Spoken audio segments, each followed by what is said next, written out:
A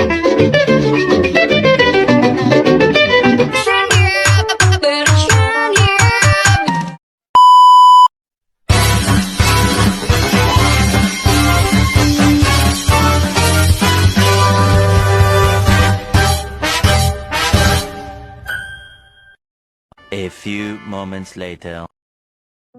Assalamualaikum warahmatullahi wabarakatuh.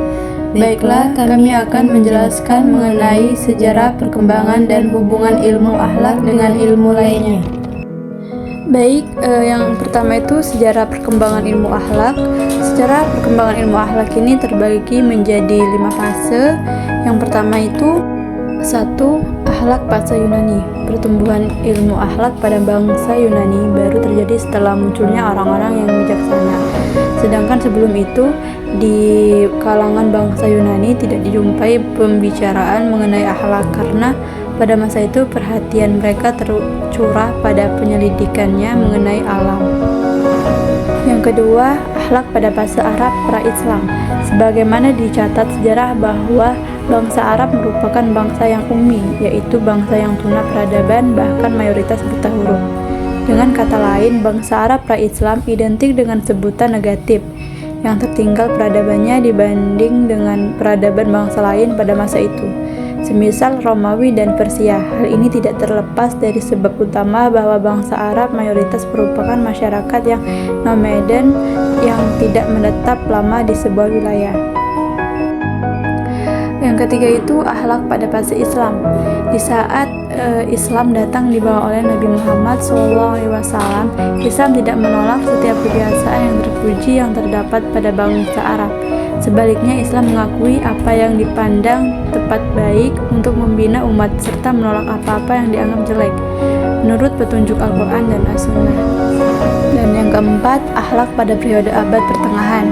Pada abad ke-15, awal abad pertengahan di Eropa mulailah bangkit para ahli-ahli berpikir yang kembali mempelajari filsafat Yunani.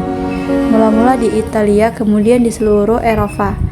Mereka mulai membangun dan melihat segala sesuatu dengan kritis, sehingga masa dideklarasikan sebagai era kemerdekaan berpikir. Sebagai hal yang tidak luput dari kritik dan penyelidikan adalah etika akhlak yang telah dikaji dan dibangun pemikirannya oleh para filosof Yunani dan para pengikutnya. Dan yang kelima, akhlak pada periode abad modern. Yang dimaksud dengan periode modern di sini adalah masa yang dimulai dari tahun 1800 Masehi sampai fase kita sekarang ini. Dalam fase ini juga terdapat gejala kebangkitan umat Islam di berbagai belahan dunia, ditandai dengan jatuhnya Mesir ke tangan barat, menginsyafkan dunia Islam akan kelemahannya dan menyadarkan umat Islam bahwa di barat telah timbul peradaban baru yang lebih tinggi. Baik, selanjutnya hubungan ilmu akhlak dengan ilmu lainnya. Yang pertama, hubungan ilmu akhlak dengan ilmu tasawuf. Hubungan ilmu akhlak dengan ilmu tasawuf ialah usaha melatih jiwa yang dilakukan dengan sungguh-sungguh, yang dapat membebaskan manusia dari pengaruh kehidupan duniawi untuk bertakwa pada Tuhan. Dengan demikian, jiwa manusia akan menjadi bersih, mencerminkan akhlak mulia, dan menemukan kebahagiaan spiritual. Selanjutnya, hubungan ilmu akhlak dengan ilmu tauhid.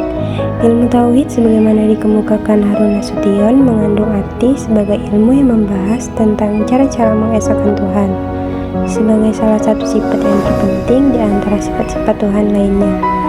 Selain itu, ilmu ini juga disebut sebagai ilmu usul al-din, dan oleh karena itu, buku yang membahas soal-soal teologi dalam Islam selalu diberi nama kitab usul al-din. Dinamakan demikian karena masalah tauhid termasuk masalah yang pokok dalam ajaran Islam. Selanjutnya, hubungan ilmu akhlak dengan ilmu jiwa. Ilmu jiwa itu merupakan salah satu disiplin ilmu-ilmu sosial. Jiwa itu abstrak, tidak dapat dilihat dan tidak bisa dipastikan di mana letaknya di dalam anatomi fisik kita. Namun secara konkret, tempatnya berada dalam diri kita.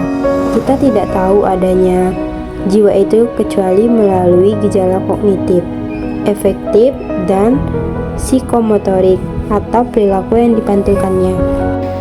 4. Hubungan ilmu akhlak dengan ilmu filsafat. Filsafat diambil dari bahasa Arab yaitu falsafah, dari bahasa Yunani yaitu filosofia. Kata majmu yang terdiri dari kata philos dan sophia. Kata philos yang artinya cinta, sedangkan kata sophia yang artinya bijaksana. Filsafat sebagaimana diketahui adalah suatu upaya berpikir mendalam, radikal sampai ke akar-akarnya, universal dan sistematik dalam rangka menemukan inti atau hakikat mengenai segala sesuatu. Baik, selanjutnya nomor 5, hubungan ilmu akhlak dengan ilmu kalam. Hubungan ilmu kalam dengan akhlak dan tasawuf dapat ditemukan dalam kitab Ihya Ulumuddin karya Imam Al-Ghazali.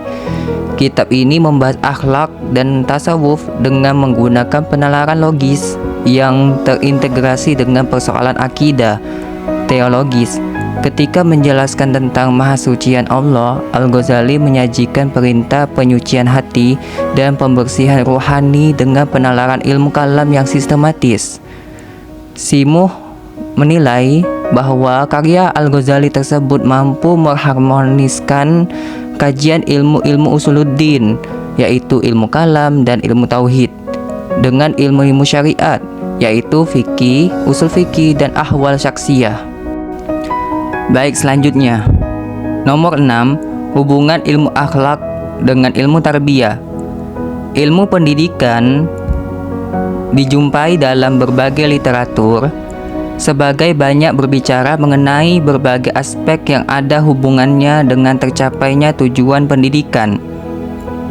Dalam ilmu ini antara lain dibahas tentang rumusan tujuan pendidikan, materi pelajaran, kurikulum, guru, metode, sarana dan prasarana, lingkungan, bimbingan, proses belajar mengajar, dan lain sebagainya.